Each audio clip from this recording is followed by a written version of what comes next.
So, okay, now this article is from the New York Daily News, written by Bruce Frederick. He goes on, it's an editorial. He says, what does all this mean for the faithful? If Mary is grieving for the suffering of animals, which is one other part of the encyclical, and if we will all be joining other animals in heaven, it seems only sensible that we do all we can to decrease cruelty to animals, and especially our complicity in that cruelty. And the most cruelty that is meted out by humanity against God's other creatures is the result of eating meat, dairy, and eggs. Indeed, the average American Catholic eats dozens of farm animals every single year, thus directly contributing to their suffering and death. All of us can take a stand against this abuse by no longer eating animals or their products, and when we do, we'll be acting in clear alignment with Catholic doctrine. Okay, that's a load of bull.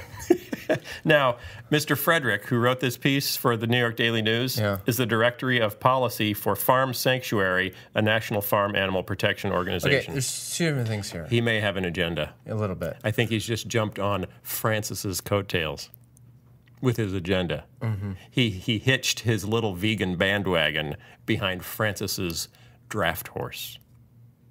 How long did it take you to work that out? He just did. It just happened. It just happened. There's two different issues there. One is, I mean, the New Testament is very clear that there's nothing wrong with eating any animal. Okay, where does it say that? Can we eat people?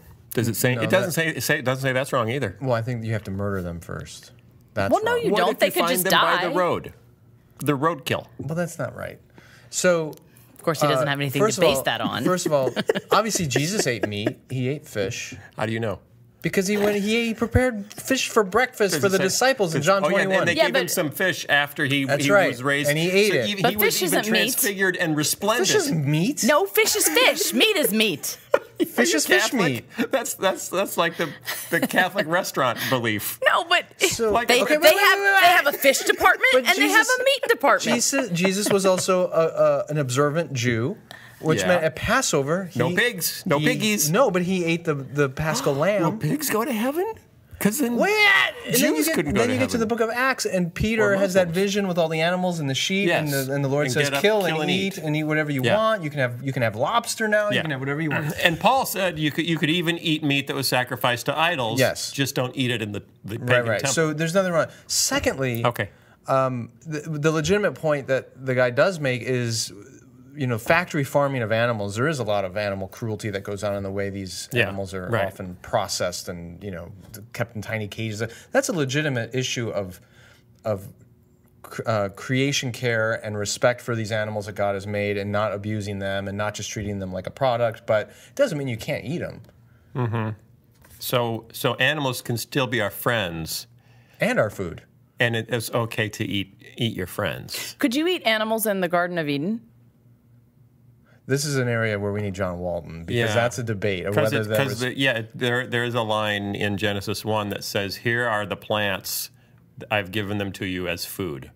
And so some people have argued that means the original intention was that we were vegetarians and eating animals, and hence animal death was a part of the fall. Okay. That's for people who don't believe there could be animal death before the fall. Right. So you end up at a vegetarian position as our original design. Other people disagree. Yeah, so that's a ambiguous bit of Genesis. Ambiguous. Well, and at the end of the day, like I said, That's my we new don't book. know. We don't know. We don't know. We don't know. Ambiguous One other Genesis. point, Yes. which I just thought of because you brought up the Old Testament. Oh, when good the job. Israelites Thanks. leave Egypt, the Lord provides food for them every day. Yeah, he drops quail on them. Right, they not only get the manna from heaven, but they get quail right out of the sky, which is meat. That's because they're Is birds. that meat? Does that qualify as meat for you, It's 'cause Christian? that's why Yes. they came out of the sky, because they're birds. Yes, Yeah. Sky. because They're not under gonna walk. meat, you have turkey and you have quail and you have Hey, Cornish there's hens. 1,000 quail walking into the camp in a little parade. No, they're going to come out of the sky. Yeah. What do you? I don't understand what's so funny. Right, you said right out of the sky, like it was a miracle that quail can fly. No, they just fell out of the sky. They just died in the air and they fell. Oh, Is really? that- is that the exactly truth? what it says? Something like that. And they were nicely tenderized when they hit the ground. Were they also plucked? That would be nice. would They were, you know They were what? plucked in the upper atmosphere. The actual Hebrew doesn't say quail. It says. It says Chick-fil-A sandwich. No. Oh, that's nice.